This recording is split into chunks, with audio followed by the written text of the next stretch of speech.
नमस्कार दोस्तों, मैं अंकुर उपाध्याय स्वागत करता हूं आप सभी का आपके अपने YouTube channel share market analysis में।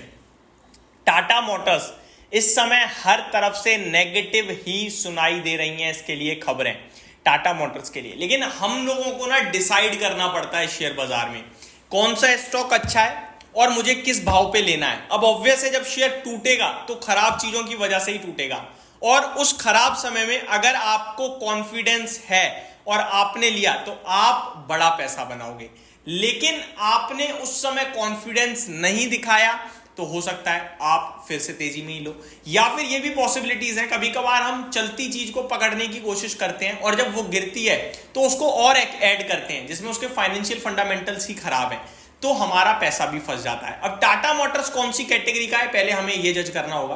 देखो, इन सबसे ऊपर आती है आपकी रिसर्च। आप कौन से स्टॉक पे कितनी दमदार रिसर्च करके बैठे हुए हो, कितना कॉन्फिडेंस रखते हो। अगर रिसर्च पूरी अच्छी है, कॉन्फिडेंस पूरा दमदार है, तो शेयर कितना भी गिर जाए आपको शेयर को खरीदना ही खरीदना है। और अगर कंपनी ही खराब है तो आप कितनी भी गिरावट में लेते रहो, आपका पैसा टूट ही जाएगा, खत्म हो ही जाएगा, बर्बाद हो ही जाओगे आप। अब यहाँ पे टाटा मोटर्स के केस में क्या हो रहा है, टाटा मोटर्स के लिए ए से लेकर जेड तक इस समय थोड़ी नेगेटिव चीजें दिख रही हैं। मैं आपको बताता हूं पहले सारी की सारी नेगेटिव चीजें जो इस समय दिख रही हैं। और आज से 3 महीने पहले जब टाटा मोटर्स 1050 पे था, 1100 पे था, कंटिन्यू ऊपर जा रहा था, तब सब बुलिश थे। अभी सब कहीं ना कहीं थोड़े थोड़े बियरिश साउंड करने लगे हैं। पहले मैं नेगेटिव चीजें बताता हूं कि हो क्या रहा है ऐसा जो टाटा मोटर्स नीचे जा रहा है। ये सब शुरुआत हुई थी दोस्तों आज से लगभग 2 महीने 2.5 महीने पीछे, जब टाटा मोटर्स ने खुद लगभग अगले 6 महीने के लिए कमर्शियल व्हीकल में गाइडेंस की कटौती कर दी। उन्होंने कहा कि कमर्शियल व्हीकल की डिमांड कमजोर हो रही है और अगले 6 महीने हो सकता है कमजोर रहे, एंड उसके बाद कहीं ना कहीं ये वापस से लौटते हुए दिखेगी। और वो 6 महीने खत्म हो रहे हैं आपके नवंबर में, आई थिंक नवंबर या दिसंबर में, तो आप कह सकते हो कि खत्म होने वाले हैं। उसके बाद खबर आती है आपका चाइना से, जहां पे खबर आती है दोस्त, इनफैक्ट उससे पहले अपने भारत से ही खबर आती है, जहां पे टाटा मोटर्स ने कहा कि 31 अक्टूबर तक 31 अक्टूबर तक हम अपनी यूनिट्स पे एक हैवी डिस्काउंट दे रहे हैं। इलेक्ट्रिक व्हीकल्स पे 3 लाख तक का डिस्काउंट, एंड बाकी अगर आप देखें 2-2 लाख रुपए तक के डिस्काउंट्स दिए गए हैं गाड़ियों पे कि गाड़ियां बेचो, डिस्काउंट्स दे रहे हैं हम, गाड़ियां बेचो। उसके बाद खबर आती है कि JLR जो है आउटसाइड इंडिया जहां पे चल रहा है, उन पे लग्जरी गाड़ियों पे भी एक बड़ा डिस्काउंट दिया जा रहा है। फिर खबर आती है कि डीलर्स कह रहे हैं कि गाड़ी जो है, इन्वेंट्रीज जो है वो बहुत हैवी लेवल पे बढ़ रही हैं, मार्केट में डिमांड बहुत सुस्त हो गई है। उसके बाद खबर आती है चाइना से BMW कहता है कि 2024 के लिए गाइडेंस में कटौती कर रहे हैं हम, डिमांड आउटलुक कमजोर दिख रहा है चाइना में और ये चिंता का विषय है। तो टाटा मोटर्स नीचे टूट जाता है, क्योंकि टाटा मोटर्स का भी एक बड़ा बिजनेस JLR का चाइना में है। ये सारी चीजें नेगेटिव है दोस्तों। उसके बाद कल 1 अक्टूबर को टाटा मोटर्स अपना सितंबर का मंथली डेटा पेश करता है ऑटो सेल्स का, वो खराब आ जाता है। ये सारी चीजें खराब चल रही हैं इस समय, लेकिन इन सब का ना एक ही आउटकम है, एक ही कंक्लूजन है, क्या? डिमांड वीक है। अब आपको सिर्फ ये चेक करना है कि ये कितनी टिकाऊ प्रॉब्लम है। ये टिकाऊ नहीं है दोस्तों, ये कुछ समय के लिए प्रॉब्लम क्रिएट करेगी। अब सुनिए, पहले नेगेटिव ही कवर करेंगे, फिर पॉजिटिव पे आऊंगा मैं और फिर डिसाइड करेंगे क्या करना है। नेगेटिव क्या है? अभी इसकी ऑटो सेल्स नंबर खराब आए, डिमांड कमजोर चल रही है। अब Q2 के रिजल्ट्स पे भी इसका इंपैक्ट आएगा। किस चीज का इंपैक्ट आएगा? डिमांड कम है तो गाड़ियां कम बिकी, और जो बिकी हैं उन पे डिस्काउंट बढ़ा था, तो प्रॉफिट और रेवेन्यू दोनों कम हो जाएगा, जिसकी वजह से इनके प्रॉफिट में प्रॉब्लम आएगी। तो अर्निंग पर शेयर हो सकता है कम होता हुआ दिखे, जिसकी वजह से शेयर टूट सकता है। ठीक है जी, ये यहीं तक नेगेटिव है, इससे ज्यादा कुछ नेगेटिव नहीं है। इससे ज्यादा नेगेटिव ये कि अक्टूबर में भी खराब सेल्स हो जाए, आगे आपके लिए नवंबर में भी थोड़ी खराब हो जाए, तो दिसंबर का क्वार्टर भी खराब हो जाएगा, क्योंकि 3 महीने में से 2 महीने तो आपने खराब कर दिए ना, तो दिसंबर का क्वार्टर भी खराब हो जाएगा।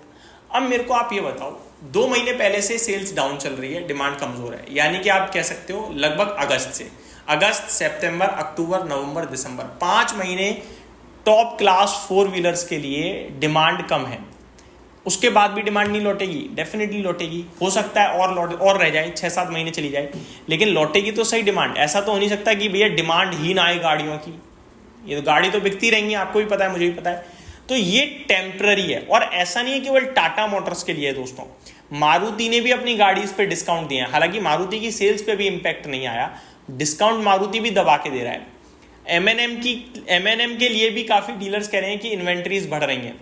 ग्लोबल लेवल पे BMW गाइडेंस कट कर रहा है, वॉक्सवैगन ने गाइडेंस कट करा है। तो ये सारी चीजें दर्शा रही हैं कि कहीं ना कहीं ग्लोबल लेवल पे ही इस समय आपकी डिमांड कम है। अब यहां से क्या करें दोस्तों, सारी नेगेटिव चीजें आपको पता है। पहली बात तो जितनी भी नेगेटिव है वो सब एक चीज से रिलेट करती हैं, वो है डिमांड। और डिमांड सप्लाई ये सब मार्केट में एक गेम है दोस्तों। ये कभी ज्यादा होगी डिमांड तो कभी सप्लाई ज्यादा होगी, ठीक है। और अभी इस समय सप्लाई आप कह सकते हो सफिशिएंट है, डिमांड उतनी नहीं है, तो स्टॉक्स गिर रही हैं। लेकिन ये वापस से लौटेगी, शेयर वापस चलेंगे। अब कंपनी पे आता हूं मैं। पहली बात, टाटा ग्रुप की कंपनी है, बहुत दमदार पेरेंटेज है।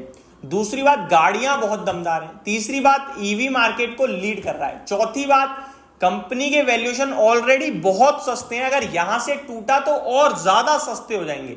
Last but not the least, आपके लिए अगले 2 क्वार्टर खराब भी आ जाते हैं तो भी कंपनी के अर्निंग पर शेयर पे ज्यादा बड़ा डेंट नहीं पड़ेगा। क्यों? क्योंकि बेस बहुत छोटा है। मैं आपको बेस बताना चाहूंगा दोस्तों। आप ईयर ऑन ईयर बेसिस पे ही तो प्रॉफिट को कंपेयर करोगे, क्वार्टर ऑन क्वार्टर पे करोगे, लेकिन क्वार्टर ऑन क्वार्टर इंपैक्ट नहीं डाल पाएगा आपका अर्निंग पर शेयर पे। बीते 4 क्वार्टर का प्रॉफिट्स इंक्लूड होता है। अब देखिए 3,800 करोड़ का प्रॉफिट है सितंबर क्वार्टर में, और लास्ट क्वार्टर में आपका जो मुनाफा पेश करा है कंपनी ने वो 5,700 करोड़ का करा है। अगर घट के 4,000 करोड़ भी आ गया तो भी अर्निंग पर शेयर घटेगा नहीं, क्योंकि लास्ट ईयर का आपका 3,800 करोड़ है। अगले क्वार्टर में 7,100 करोड़ का बेस है, यहां अर्निंग पर शेयर घटेगा, तब की तब देखेंगे ना, अभी से क्यों टेंशन लेनी। तो भाई मैं तो क्लियर कट बोल रहा हूं, इसको बाय ऑन डिप के लिए सोचना है। लेकिन बाय ऑन डिप कहां से? 920 से। देखो 1100 रुपए पे आपको प्रॉफिट बुक के लिए बोला था, लेकिन बोला केवल 30% था, क्योंकि कभी भी क्वालिटी स्टॉक में पूरा बुक नहीं करते हैं, ठीक है। गिर गया, अच्छी बात है। अब 965 है, 920 रुपीज आपसे कंटिन्यू कह रहा हूं, 920 पे आएगा, लेना शुरू करेंगे, और वही अभी भी हुआ है। तो ये मेरी तरफ से अपडेट थी टाटा मोटर्स के स्टॉक पे। होप आपको सारी चीजें समझ में आई होंगी। Thank you so much for watching this video. Have a great day guys.